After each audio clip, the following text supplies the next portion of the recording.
Good morning my dear students. आज हम पढ़ने वाले हैं chapter number 14 that is factorization. Okay, तो फैक्टराइजेशन आज हम स्टार्ट करते हैं। सबसे पहले हम देखते हैं इंट्रोडक्शन में लिखा है in the chapter algebraic expression and identities we have already study how to algebraic expression can be multiplied to obtain one algebraic expression. अगर आप इसके जो प्रीवियस वाले चैप्टर्स हैं, इसमें एक चैप्टर था अलजेब्रिक एक्सप्रेशन एंड आइडेंटिटीज़, उसमें आपने पढ़े हैं कि कैसे दो अलजेब्रिक एक्सप्रेशन को हम मल्टीप्लाई करते थे और हमको एक नया अलजेब्रिक एक्सप्रेशन हम फाइंड आउट करते थे। मतलब दो अलजेब्रिक एक्सप्रेशन को अगर आप मल्टीप्लाई करोगे तो रिजल्ट में भी आपको एक अलजेब्रिक एक्सप्रेशन ही मिलेगा, है ना। तो इससे हमको क्या समझ में आया कि अगर हम एक अलजेब्रिक एक्सप्रेशन को ब्रोक डाउन कर सकते हैं इनटू मैनी फैक्टर्स, हम एक अलजेब्रिक एक्सप्रेशन के बहुत सारे फैक्टर्स फाइंड आउट कर सकते हैं, है ना। तो फैक्टराइजेशन क्या होता है? तो फैक्टराइजेशन एक ऐसी प्रोसेस है, the process of writing a given algebraic expression as a product of two or more expression is known as the factorisation of expression. Factorisation का मतलब होता है हम किसी भी, अगर हम अलजेब्रिक एक्सप्रेशन को ले रहे हैं तो अलजेब्रिक एक्सप्रेशन को, एक बड़े अलजेब्रिक एक्सप्रेशन को हम उसके प्रोडक्ट्स में क्या कर सकें, तोड़ सकें। मतलब हम उसको रिड्यूस कर सकें छोटे छोटे फैक्टर्स में, है ना। फॉर एग्जांपल, अगर आपने लिया है, मान लो आपके पास एक अलजेब्रिक एक्सप्रेशन है 3xy, है ना। आप यहाँ पर फैक्टर्स और टर्म सेपरेट करते थे जब अलजेब्रिक एक्सप्रेशन और आइडेंटिटीज़ वाले चैप्टर पे। तो हम इसके फैक्टर्स कैसे ब्रेक करते थे कि इसके पास एक फैक्टर 3 है, देन x है एंड देन y है। मतलब इस बड़े अलजेब्रिक एक्सप्रेशन को हमने क्या करे, छोटे छोटे 3 फैक्टर्स में क्या कर दिया, डिवाइड कर दिया। तो चैप्टर नंबर 14 में भी हम इनसे बड़े अलजेब्रिक एक्सप्रेशंस को अब क्या करेंगे, उन फैक्टर्स, छोटे छोटे फैक्टर्स में डिवाइड करेंगे। तो यही हमारा चैप्टर है, चैप्टर नंबर 8 फैक्टराइजेशन। ओके, फिर हम यहाँ पर देखते हैं factors of N algebraic expression. Algebraic expression के फैक्टर्स, जो अभी मैंने आपको एग्जांपल दिया 3xy, तो 3xy को हमने कैसे फैक्टराइज किया, तो 3 × x × y, मतलब उस फैक्टर को हमने क्या कर दिया, रिड्यूस कर दिया। और इसके आगे अब कोई पॉसिबिलिटी नहीं है कि ये और आगे टूट सके, है ना। इसके आगे अब ये रिड्यूस नहीं होगा, तो यही इसका सबसे लास्ट रिड्यूसेबल फॉर्म है। हमने तीनों फैक्टर्स अलग अलग क्या कर दिए, सेपरेट कर दिए। ओके, तो स्टार्ट करते हैं हम व्हाट इज़ फैक्टराइजेशन। तो जो मोनोमियल्स हैं जैसे कि 3xy, इसको क्या कर सकते हैं, हम फैक्टराइज कर सकते हैं। हमने करके देखा, 3 अलग हो गया, x अलग हो गया, y अलग हो गया। उसके बाद अगर मैं 4x ब्रैकेट में x - 1 लूँ, है ना, तो हम इसको भी क्या कर सकते हैं, आसानी से फैक्टराइज कर सकते हैं। 4x ब्रैकेट में x - 1, तो इसके फैक्टर्स क्या क्या हो जाएंगे, 4 हो जाएगा, x हो जाएगा और x - 1 हो जाएगा। इसको भी हम क्या कर दिए, रिड्यूस कर दिए। तो फैक्टराइजेशन एक ऐसी मेथड होती है जिसमें हम किसी अलजेब्रिक एक्सप्रेशन को ऐसे तोड़ें कि इसके आगे वो अब रिड्यूस नहीं हो सकता। मतलब ये लास्ट रिड्यूसिबल फॉर्म है, इसके आगे अब ये ब्रेक नहीं हो सकता। ओके, तो फैक्टराइजेशन की जो सबसे पहली मेथड होती है वो होती है मेथड ऑफ कॉमन फैक्टर्स। मतलब कि कॉमन फैक्टर्स के थ्रू, कॉमन फैक्टर वाली मेथड। अगर हमारे पास कोई एग्जांपल दिया हुआ है तो हम उसमें क्या कर सकते हैं, कॉमन फैक्टर्स निकाल कर हम उसको फैक्टराइज कर सकते हैं। ओके, तो हम स्टार्ट करते हैं। हम ये वाला एग्जाम्पल देखते हैं। यहाँ पर एक एग्जाम्पल लिखा हुआ है, factorise 15p² plus 35p² plus 55pqr²। इस एक्सप्रेशन को हमको क्या करना है, फैक्टराइज करना है। ओके, फैक्टराइज करने से पहले मैं आपको प्राइम फैक्टराइजेशन एक्सप्लेन कर देती हूँ कि प्राइम फैक्टराइजेशन क्या होता है। आपको प्राइम फैक्टराइजेशन की ज़रूरत पड़ेगी इस चैप्टर में, ठीक है। तो पहले हम हमारा ये टॉपिक क्लियर कर लेते हैं कि प्राइम फैक्टराइजेशन क्या होता है।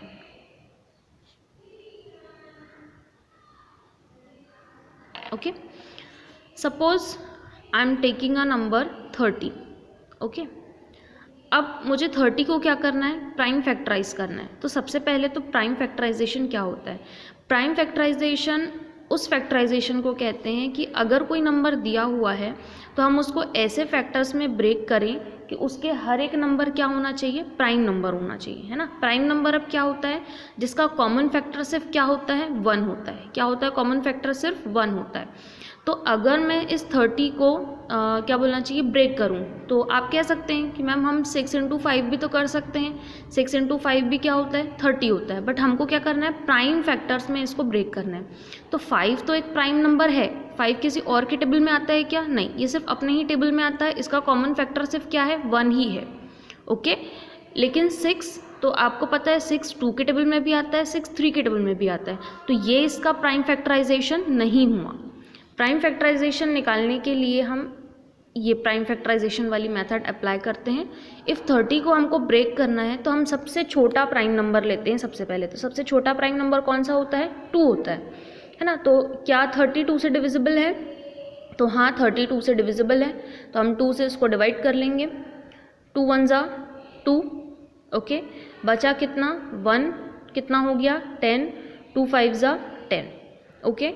अब 15 2 से डिविजिबल नहीं है, इसलिए अब हम क्या लेंगे, 3 लेंगे। 3 5 ज़ा 15, देन 5 से 5 से डिविजिबल होता है, तो 5 1 ज़ा 5। तो 30 के प्राइम फैक्टर्स क्या क्या आ गए बेटा, 2 × 3 × 5, ओके। तो ये इसके हो गए prime factors.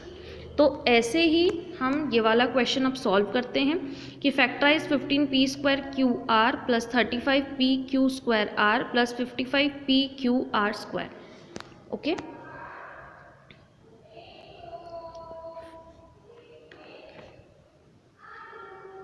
(15p² plus 35p² plus 55p², okay. अब हम स्टार्ट करते हैं कि हम कॉमन मेथड, सबसे पहला हमारी मेथड कौन सी पढ़ रहे हैं, हम कॉमन मेथड पढ़ रहे हैं, कॉमन फैक्टर मेथड पढ़ रहे हैं कि अगर हमारे पास कोई एक्सप्रेशन दिया हुआ है तो हम उसको कैसे फैक्टराइज कर सकते हैं। तो सबसे पहला हमारा मेथड जो है वो मेथड ऑफ कॉमन फैक्टर है, सबसे पहली मेथड, ओके। अब कैसे पता चलेगा हमको कि इसमें हमको यही मेथड लगानी है। तो इसमें क्या होगा, आपके पास जितने भी नंबर्स दिए हुए होंगे उसमें कॉमन होगा, हर नंबर में कुछ ना कुछ कॉमन होगा। जैसे अगर आप यहाँ देखो तो 15 है, यहाँ पर कितना है 35 है, यहाँ पर कितना है 55 है। अगर आप एक लॉजिक लगाओ तो 5 के टेबल में ये नंबर्स आते हैं, है ना। तो हमको एक चीज़ तो पता चली कि यहाँ से हमको 5 तो कुछ ना कुछ कॉमन मिल ही जाएगा। देन इसमें भी P है, इसमें भी P है, इसमें भी P है, तो हमको यहाँ से P भी कॉमन मिल जाएगा। Q है तो Q भी कॉमन मिल जाएगा, R है तो R भी कॉमन मिल जाएगा। इसलिए हम यहाँ पर कौन सी मेथड अप्लाई करेंगे, तो हम यहाँ पर कॉमन फैक्टर की मेथड अप्लाई करेंगे, ओके। तो सबसे पहले तो हम क्या करेंगे, इस 15 को ब्रेक करेंगे, 15 को प्राइम फैक्टर्स में ब्रेक करेंगे, ठीक है। तो 15 के प्राइम फैक्टर्स क्या क्या हो जाएंगे। 15 कैसे ब्रेक होगा, अगर आपको थोड़ा भी न्यू लगेगा तो आप पहले रफ में एक जगह सॉल्व करके देख लो कि 15 कैसे ब्रेक होगा। तो 3 5 ज़ा 15 होता है एंड 5 1 ज़ा 5 होता है। तो 15 किस किस में ब्रेक होगा, 3 × 5 में ब्रेक होगा। तो हम इस 15 की जगह पर क्या लिखेंगे, 3 × 5, ओके, मल्टीप्लाई। कितने P है हमारे पास, 2 P है, तो कितने बार P लिखेंगे हम, 2 बार P लिखेंगे। देन एक बार Q लिखेंगे और एक बार R लिखेंगे, ओके। देन हम प्लस का साइन है तो यहाँ पर हम प्लस का साइन लगाएंगे। 35 को हम ब्रेक करेंगे, अगेन आप यहाँ रफ में सॉल्व करके देख लो 35 को कैसे ब्रेक करोगे।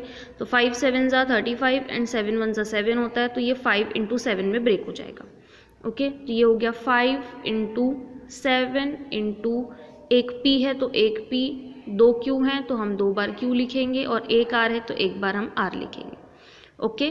प्लस अब 55 को ब्रेक करेंगे हम, तो हमको पता है 55 को भी हम ऐसे ही ब्रेक करेंगे। 5 11 ज़ा होता है और 11 1 ज़ा होता है, तो 5 और 11 इसके क्या आ गए, फैक्टर्स आ गए। 5 × 11 × 1 time P 1 time Q and 2 times R होगा, ओके।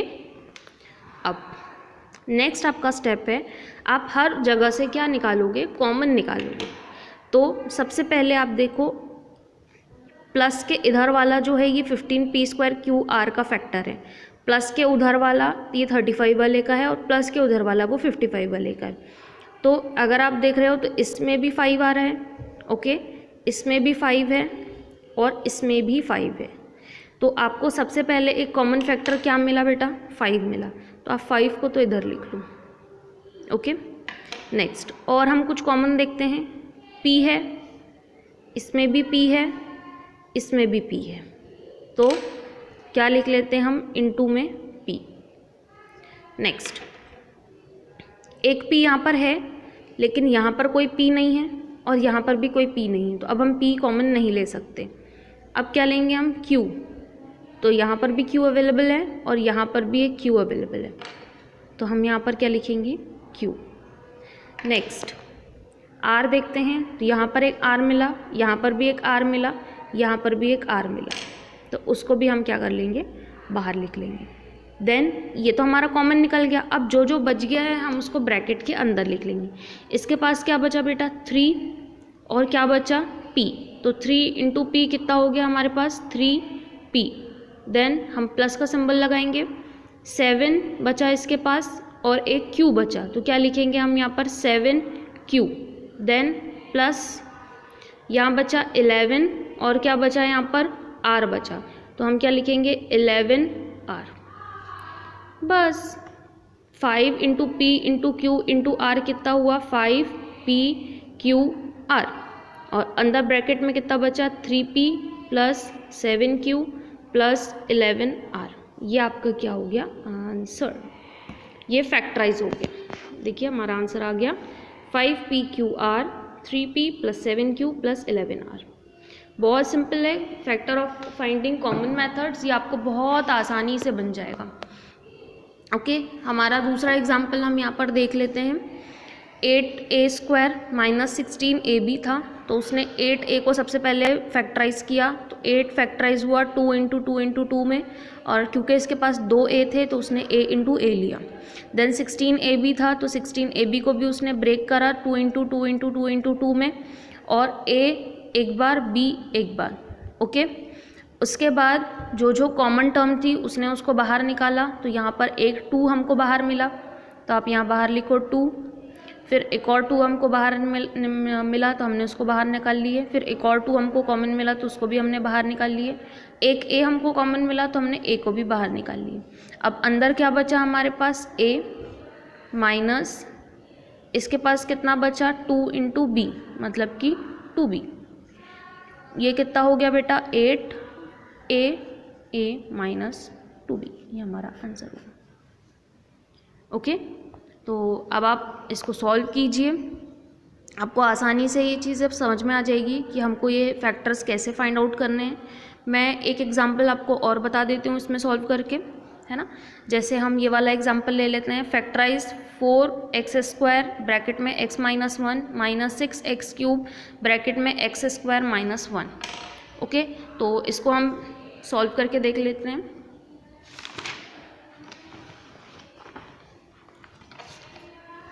क्या फैक्टराइज करना था हमको?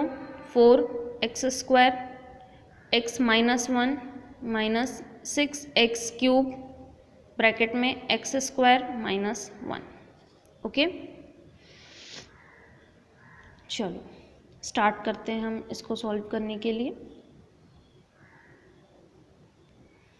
तो यहाँ पर तो क्या हो जाएगा बेटा? 4x² को अगर हम ब्रेक करेंगे तो ये ब्रेक होगा 2 इंटू 2 में, x² ब्रेक होगा x इंटू x में, और ये हो जाएगा आपका x minus 1, okay. Minus 6 break होगा 2 इंटू 3 में, और 3x है तो x into x into x, okay. अब x² माइनस 1, तो x² माइनस 1 जो है आपने ये आइडेंटिटी पढ़ी है शायद अभी एल्जेब्रिक एक्सप्रेशंस में, कि a² माइनस b² की आइडेंटिटी होती है a plus b and a minus b, okay. तो वही है ये a² माइनस b², हम इसको 1 का स्क्वायर ले सकते हैं, तो x² माइनस 1 का स्क्वायर होता है x minus 1 and x plus 1, okay. अब ये माइनस के इधर साइड वाली टर्म है, ये माइनस के उधर साइड वाली टर्म है, हम इसमें कॉमन ढूंढेंगे। यहाँ से मिला हमको एक 2 कॉमन, ओके, यहाँ से मिला हमें एक x कॉमन, फिर हमें एक और x कॉमन मिला यहाँ से, ओके, फिर हमें x माइनस 1 कॉमन मिला। तो जितना हमें कॉमन मिला है हम क्या कर लेंगे, उसको बाहर लिख लेंगे। तो हमें क्या क्या कॉमन मिला, 2 मिला, x मिला और x माइनस 1 मिला। बाकी जो बच गया उसको हम ब्रैकेट के अंदर नोट करेंगे। तो इसके पास कितना बचा, सिर्फ 2, तो यहाँ लिखेंगे हम 2 माइनस का माइनस, इसके पास कितना बचा 3 इंटू एक्स, 3x, और ये ब्रैकेट में कितना बचा आपके पास x प्लस 1, ओके। अब ये हुआ कितना 2 इंटू एक्स, तो ये हो गया आपका 2x स्क्वायर, ब्रैकेट में x माइनस 1, 2 माइनस इसका मल्टीप्लाई अंदर करेंगे, 3x का मल्टीप्लाई x के साथ होगा तो 3x स्क्वायर, ये माइनस प्लस क्या होगा माइनस 3x इंटू 1 कितना होगा आपके पास 3x। ये हो गया आपका आंसर। इससे ज़्यादा ये रिड्यूस नहीं हो सकता, तो ये आपका क्या कहलाएगा, आंसर कहलाएगा, ओके। तो मेथड ऑफ कॉमन फैक्टर्स जो हैं वो इजी है मेरे ख्याल से, अब आपको बन जाएंगे। तो आप इसके बाद इसको ट्राई कीजिए। उसके बाद हम सेकेंड मेथड पे आते हैं जहाँ पर लिखा है मेथड ऑफ रीग्रुपिंग टर्म। हमारी सेकेंड मेथड कौन सी होगी, मेथड ऑफ रीग्रुपिंग टर्म।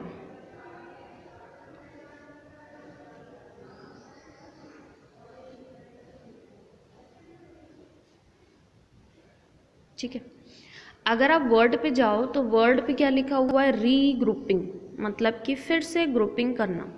आपके पास जो क्वेश्चन दिए हुए हैं, अभी तक हमने कौन से मेथड के क्वेश्चन सॉल्व कर रहे हैं, तो मेथड ऑफ कॉमन फैक्टर्स हमने सॉल्व किए।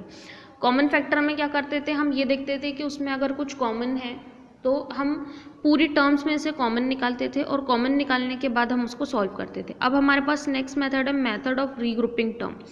ये मेथड नॉर्मली तब काम आती है जब आपके पास कितने टर्म्स दी हुई है, तो आपके पास 4 टर्म्स जब दी हुई होती है तब हम रीग्रुपिंग करते हैं, ओके। रीग्रुपिंग करने के बाद फिर उसमें से कॉमन निकालते हैं और उसके बाद हमारा वो फैक्टराइज हो जाता है। जैसे हमारा क्वेश्चन नंबर एग्जाम्पल नंबर 1 है 9xy plus 4y minus 9x minus 4। इसको हमको क्या करना है, फैक्टराइज करना है, ठीक। तो देखते हैं ये कैसे फैक्टराइज होगा। 9xy plus 4y minus 9x minus 4। आप कंफ्यूज बिल्कुल मत होइए। सबसे पहली मेथड थी हमारी मेथड ऑफ कॉमन फैक्टर। आप देखिए कि क्या इन चारों में से मेरे को कुछ कॉमन मिल पाएगा, क्या नहीं। यहाँ 9 अवेलेबल है तो यहाँ 9 अवेलेबल नहीं है, यहाँ 9 अवेलेबल है लेकिन यहाँ 9 अवेलेबल नहीं है। देन x है तो यहाँ x नहीं मिल पाएगा, ना यहाँ मुझे x मिल पाएगा। y है तो यहाँ मुझे y मिल पाएगा लेकिन ये दोनों में नहीं मिल पाएगा। फिर 4 इसके पास है तो ये दोनों के पास 4 नहीं है। तो ऐसे में मुझे यहाँ से कुछ कॉमन मिल पा रहा है क्या, नहीं। तो हम क्या करेंगे, पहले यहाँ पर रीग्रुप करेंगे। रीग्रुप हम ऐसे 2 ग्रुप्स को एक साथ लेकर आएंगे जिसमें कुछ ना कुछ आपको कॉमन मिले, ओके। जैसे अगर मैं इस वाले का और इस वाले का एक ग्रुप फॉर्म करती हूँ तो मुझे यहाँ से 9x और 9x कॉमन मिलेगा। आप मैक्सिमम ऐसे ग्रुप बनाओ तो जिससे आपको ज़्यादा से ज़्यादा नंबर आपको कॉमन मिल पाए, ओके। सेकंड ग्रुप अगर मैं इस वाले का और इस वाले का बनाऊँ तो मुझे यहाँ से 4 कॉमन मिल जाएगा। तो हम क्या कर सकते हैं, ऐसा ग्रुप अरेंज कर सकते हैं। तो हमने कौन कौन सा ग्रुप अरेंज किया, 9xy माइनस 9x, ये हमने पहला ग्रुप बनाया। और बाकी जो दूसरा ग्रुप है वो हमारा 4y माइनस 4 है, ठीक है। ये आपका ग्रुप नंबर फर्स्ट हुआ, ये आपका ग्रुप नंबर सेकंड हुआ, ठीक। सेकंड मैं इसको थोड़ा और ऐसे बना देती हूँ, ठीक। अब सिंपल बन गया हमारा ग्रुप। अब हम क्या कर सकते हैं, इसमें से कॉमन बाहर निकाल सकते हैं। 9 और 9 कॉमन है, बाहर निकाल लिए। x और x कॉमन है, बाहर निकाल लिए। इसके पास कितना बच गया, y माइनस इसके पास कितना बच गया 1, प्लस 4 और 4 कॉमन है, बाहर निकाल लिए। y माइनस इससे 4 बाहर आ गया, इसके पास कितना बच गया 1। यहाँ 0 नहीं बचेगा, है ना, याद रखना। आप लोग बहुत मिस्टेक करते हो ऐसे में, इफ़ सपोज़ यहाँ पर अगर आप 0 लिखते हो तो अगर आप मल्टीप्लाई करके देखो तो 4 इंटू वाई तो कितना होगा 4y, माइनस का माइनस 4 इंटू 0 कितना हो जाएगा 0, जबकि आना कितना चाहिए था 4, इसलिए यहाँ कितना बचेगा बेटा 1 बचेगा, है ना। तभी 4 इंटू 1 करोगे तो कितना आंसर आएगा 4 आंसर आएगा। क्लियर है। उसके बाद आपको एक चीज़ और मिलेगी कि ये कॉमन निकालने के बाद ये जो दो वैल्यू है ये आपकी हमेशा इक्वल आएगी। इक्वल इसीलिए आएगी ताकि आप फिर से इसको कॉमन निकाल पाओ। तो जब आप रीग्रुपिंग के क्वेश्चन करो तो आप ये ध्यान रखो कि ऑलमोस्ट ऐसा होगा कि ये वैल्यूज़ आपकी क्या आ रही होगी, इक्वल ही आ रही होगी। ठीक है। अब जो इक्वल वैल्यू है जो कॉमन है उसको एक बार हम फिर से कॉमन निकालते हैं। तो 9y माइनस 1 यहाँ से फिर से कॉमन आ गया। इसके पास कितना बच गया 9x और इसके पास कितना बच गया 4। ओके, ये हो गया हमारा आंसर। इजी है। एक और हम इसका फैक्टराइजेशन देख लेते हैं। यहाँ पर एक एग्जाम्पल लिखा हुआ है, factorize x y cube plus z y cube plus y cube z plus डब्ल्यू क्यूब एक्स। ओके, तो ये हमारा सोल्यूशन था, हमने इसको क्वेश्चन को लिख लिया। अब हमने क्या देखे कि ये और इसमें तो कोई कॉमन हमको कुछ दिख रहा नहीं है, तो हमने एक्स वाई क्यूब और डब्ल्यू क्यूब एक्स को क्या कर लिया, एक ग्रुप कर लिया। मतलब इसको और इसको हमने एक ग्रुप कर लिया। ज़रूरी नहीं है कि जो बुक में दिया हुआ है आप वही ग्रुपिंग करो। अगर आपको इसको और किसी और को ग्रुपिंग करना है, कोई वाई वाले को ग्रुपिंग करना है, तो आप उसको भी ग्रुपिंग कर सकते हो, है ना। दिक्कत की बात नहीं है, आपका आंसर वैसे भी सेम आएगा। आपको जहाँ दिख रहा है कि यहाँ ये कॉमन दिख रहे हैं तो हम उसको ग्रुपिंग कर लेते हैं, है ना। इसने इसको और इसको ग्रुपिंग किया तो ये हो गया। दूसरा ग्रुप हो गया आपका वाई क्यूब जेड और जेड वाई क्यूब हो गया। उसके बाद इसमें और इसमें x कॉमन था तो हमने बाहर निकाल लिए। वाई क्यूब प्लस डब्ल्यू क्यूब था तो वाई क्यूब प्लस डब्ल्यू क्यूब बच गया। इसमें और इसमें से z कॉमन निकल गया तो ये बाहर हो गया। Y cube plus z cube अंदर हो गया। Y cube plus z cube फिर से कॉमन निकल गया और x प्लस वाई फिर से यहाँ आ गया। ओके, तो ऐसे बनेंगे आपके रीग्रुपिंग के क्वेश्चन। ठीक है, let's try one. Factorise the following by taking out the common term. इसमें से कॉमन टर्म निकाल के आपको इसको फैक्टराइज करना है। क्वेश्चन नंबर 2 दिया है, factorise the following by regrouping और ग्रुपिंग मेथड। तो आप इसमें ग्रुपिंग बनाकर आप इसमें से कॉमन निकाल लिए। इसके बाद ये फिलअप्स दिया हुआ है, check if this fully factorise, if not factorise it further to complete it. आपको देखना है कि अगर आप इसको फैक्टराइज करते हो तो क्या आपका आंसर ये आएगा। अगर आएगा तो ठीक है, अगर नहीं आएगा तो आप इसको फैक्टराइज करो और जो आपका आंसर होगा वो आप यहाँ पर लिखो। क्वेश्चन नंबर 5 दिया हुआ है, area of a rectangle is 2x पे power 4 minus x square y. If the length is x square find the width by factorising 2x पे power 4 minus x square y. Okay, ये मैं आपको solve करके बता देती हूँ। सबसे पहले क्या क्या चीज़ें हमारे पास दी हुई है, तो हमारे पास एरिया ऑफ ट्रायंगल दिया हुआ है। आप एक चीज़ याद रखिए, जब भी आप कोई क्वेश्चन सॉल्व करें तो आप ये चीज़ ज़रूर लिखिए कि आपके पास क्या क्या चीज़ें गिवन है। तो गिवन में सबसे पहले आप ये लिखेंगे कि आपके पास क्या दिया हुआ है। तो आपके पास एरिया ऑफ रेक्टेंगल दिया हुआ है, तो आप एरिया ऑफ रेक्टेंगल लिख लेंगे। यहाँ पे कितना दिया हुआ है, एरिया ऑफ रेक्टेंगल 2x पे power 4 minus x square y. Okay, then length आपको क्या दी हुई है, लेंथ भी आपको गिवन है, एक्स स्क्वायर दी हुई है। विड्थ यानी कि ब्रेथ आपको क्या करना है, फाइंड आउट करनी है, तो वो हो जाएगी यहाँ पर क्वेश्चन मार्क। अब एरिया ऑफ रेक्टेंगल दिया हुआ है, लेंथ दी हुई है, विड्थ दी हुई है, तो आप क्या करोगे, सबसे पहले एरिया ऑफ रेक्टेंगल का फॉर्मूला लगाओगे। अगर आपको ध्यान होगा तो एरिया ऑफ रेक्टेंगल क्या होता है बेटा, एरिया ऑफ रेक्टेंगल होता है L इंटू बी। ओके, मतलब लेंथ इंटू ब्रेथ या लेंथ इंटू विड्थ। विड्थ और ब्रेथ एक ही चीज़ होती है। तो एरिया ऑफ रेक्टेंगल जो दिया हुआ है हमारे पास, हम वो नोट डाउन कर लेंगे। ओके, लेंथ हमारे पास एक्स स्क्वायर दी हुई है तो हम वो नोट डाउन कर लेंगे, और विड्थ हमको यहाँ से फाइंड आउट करनी है। ओके, अब क्या करेंगे बेटा, हम सबसे पहले इसको फैक्टराइज करेंगे। फैक्टराइज करने के लिए ये हो जाएगा 2 into x into x into x into x, 4 times x था, माइनस एक्स स्क्वायर मतलब कि x into y is equals to x square into width. यहाँ से क्या कॉमन निकल रहे हैं, 2x कॉमन निकल रहे हैं, मतलब कि x into x x square common हो जाएगा। कितना बचा, 2x स्क्वायर, तो यहाँ लिख लेंगे हम 2x स्क्वायर माइनस कितना बचा y is equals to x square into width. अब एक्स स्क्वायर विड्थ के साथ मल्टीप्लाई है, उसके इधर ट्रांसफ़र करेंगे तो क्या हो जाएगा, वो डिवाइड में हो जाएगा। तो x square 2x square minus y, x square divide में आ गया, इक्वल्स टू विड्थ हो जाएगी। एक्स स्क्वायर से एक्स स्क्वायर क्रॉस करें, कितना आ जाएगा, 2x square minus y equals to width. तो आपकी विड्थ कितनी आ गई बेटा, 2x स्क्वायर वाई। तो आप आंसर में लिखेंगे width of rectangle is 2x square minus y. कोई यूनिट यहाँ पर दी नहीं है, इसलिए हम यहाँ कोई यूनिट लिखेंगे नहीं, ना यहाँ मीटर सेंटीमीटर कुछ नहीं दिया हुआ था, इसलिए हम कुछ नहीं लिखेंगे। ओके, तो आप लेट्स ट्राई वन सॉल्व करके देखिए। अगर आपको कुछ प्रॉब्लम होती है तो आप फिर मुझसे कांटेक्ट कीजिए। Okay, good luck.